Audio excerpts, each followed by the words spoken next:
Hey, what's going on, everybody? Welcome back to the main event, Daniel. And yeah, we got ourselves a pretty good episode tonight. Tonight we're going to find out who the main eventer of 1992 is. Alrighty. 92 was kind of a crazy year for main events because from either side, you know, WWF or WCW, it seemed like the main event scene was kind of fluctuating a lot. In WWF, it was clear because the steroid scandal was starting to come out and they were trying to change their main event roster completely, take out the big guys, bring in the young new guys who weren't roided up. And of course, there's no better evidence than if you look at the first 2-3 months. You had, you know, from Royal Rumble and WrestleMania, you know, you had Hogan and Sid. And then, of course, after WrestleMania, they're both gone. Of course, you still had Flair and Savage. However, they only main evented the Royal Rumble. Christ, Ric Flair was the world champion on 2 different occasions, actually. And each time he would go into a pay-per-view, he got bumped to the mid-card. Twice. Ridiculous. And of course, toward the end of the year, they would try to make a star out of Bret Hart. Initially as Intercontinental Champion, then, of course, he would get the world title run. And of course, so, you know, there's that, you know, you can see the mid-carder rising up. In WCW, it probably could have been content with just Sting running every night, which didn't make sense, like why you didn't have Sting main event every single pay-per-view. However, there was just a weird mix of like tag matches just thrown in for the shits and gigs, which I still don't quite understand, especially when you're putting like a tag, like, of all things, like an NWA World Tag Title match over your World Championship. I don't get that. But either way, so there's we got a big group here. So let me just go through all the possible nominees for the main eventer of 1992. We got Barry Windham. We got Bret Hitman Hart. British Bulldog. Dr. Death, Steve Williams. The Great Muta. The Immortal Hulk Hogan. The Natural, Dustin Rhodes. Nikita Koloff. Ric Flair. Ricky the Dragon Steamboat. Sting. And Terry Gordy.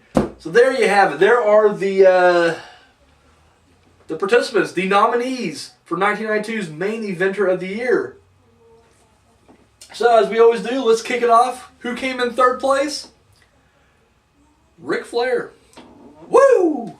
And honestly, it is kind of odd, but this is the first time I believe we only had one WWF in the top 3. Usually it's the other way around. Usually it's WWF and you get one WCW/NWA guy in there. But here, Ric Flair, he is the top dog for WWF. And he's 3, in my opinion, just because, granted, he was only in one main event the entire year. But that main event was Royal Rumble. And it was the biggest, best Royal Rumble at that point, and in my opinion, forever. But we're just looking at 92. So at that time, yeah, the best Rumble of all time. Boom. He came at number 3, survived the entire thing, set the Iron Man record for longevity right there. Boom. Over an hour in the Rumble. It was for the world title. He won it. Yeah. Sorry. He's the third place. And the main guy in WWF. Yeah. And once again, he should have headlined WrestleMania. It should have been him and Savage, not Sid and Hogan. But it is what it is. However, Ric Flair, third place. Runner-up, Sting. I'm going Sting. This was a very tough one for me to go with, but I'm going Sting, second place. Mainly because he didn't have a whole lot revolving around him in 92, it seemed like. Or at least if he did, he was on the undercard during that stuff. It seemed like for the most part he just took part in one-off feuds. Like his big feud with Vader, and not a single Sting versus Vader match took place in the main event at all in 92. All that shit was like undercard stuff, or save for TV, Clash of the Champions. No, we did not have a single main event Sting versus Vader match. And yet, I don't get the WCW's logic here. Like, literally, he gets the title early on from Luger. Makes sense.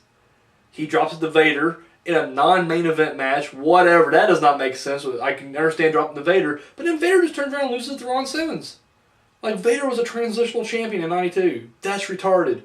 So, yeah, no, it just doesn't feel right to have Sting higher than this because, in all honesty, it's like he didn't do a whole lot in 92.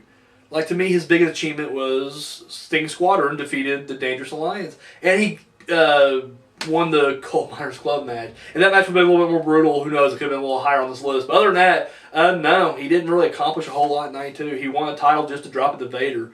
That was it. That's all this guy did. So I honestly, in all good conscience, wanted to put him up higher. Wanted to make him the main eventer, make him a 2-time main eventer, and I couldn't do it. So Sting, runner-up, 1992. So who could be the main eventer at this point? You took the best guy in WWF, took the best guy in WCW. How can there be a third, dark horse, if you will? And I'm going with the Great Muta. That's right. Muta is my main eventer of 1992 because A, he's incredible for one. B, he may not have another chance. This may be his last time being nominated for main eventer. And C, because he really deserves it. His first big main event, him and Sting took on the Steiner brothers. And, literally, the dude, he's popular no matter what. That's odd. Especially in WWF. It seems like anytime you got a foreign Japanese wrestler in WWF, they never want to push him up higher. Unless, of course, if he was Yokozuna. And he wasn't even Japanese. He was fucking Samoan. So, I wasn't used to that. To me, it seemed like I know every Japanese guy in WWF, like Kai and Tai. Those guys are legit motherfuckers in Japan. In WWF, they were jobbers. Flat out. Tajiri, incredible. And he was just considered comedy relief. Did decent. Matches were great. He never rose, as far as storyline goes, he never rose above, tag team's probably the best title he ever held. Him and Regal. So, or him and Rhino. Or did he hold them both? Doesn't matter. Just doesn't matter. So, I don't know. That's what everybody's like. I can't wait till, Shinsuke Nakamura gets on the main roster. They ain't going to do anything with him. Seriously, he'll be thrown on the main roster and he'll be Intercontinental at best, or U.S., whichever brand he gets thrown to. But anyways, I digress. So, no, Muta shows up in that pay-per-view. And the thing was, it was the crossover promotional pay-per-view. WCW and New Japan. And, he was the only New Japan part of that main event. Literally, it was 75% WCW, 25% New Japan. However, does incredible, does awesome. Crowd loves him. And then shows up in WCW, and guess what? He wrestled 3 times one night, lost the middle match to Masachono, but ended up going through the Battle Bowl, making it to the main event, and winning the Battle Bowl at the end. Huge props right there. Got himself a championship ring out of it and everything else. And Muta. I gotta give it to Muta. I just feel like it's more legitimate with him. So yeah, that's it. That's my thing. You disagree? Come up with your own main eventer. And let me know who it is down below. So, there you have it. 3rd place, Ric Flair. Runner-up, Sting. Main eventer, the Great Muta. So, that is my list. I'm sticking to it. Guys, tune in tomorrow night. We start a brand new year, 1993. And speaking of the crossover promotional Super Show, we're doing WCW New Japan Super Show 3. So, till next time, guys.